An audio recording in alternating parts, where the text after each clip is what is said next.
This is the Lone Crater YouTube. We hope this video helps.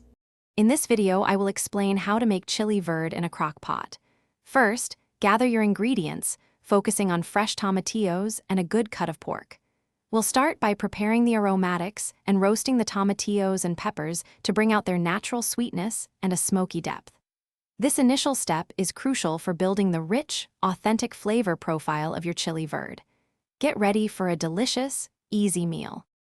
Next, sear your pork until it's beautifully browned. This step adds a fantastic layer of flavor and texture to the meat before it slow cooks.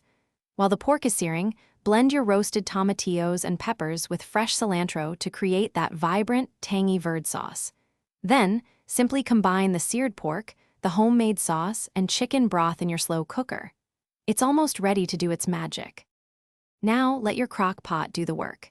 Cook the chili verde on low for 6 to 8 hours, or on high for 3 to 4 hours, until the pork is incredibly tender.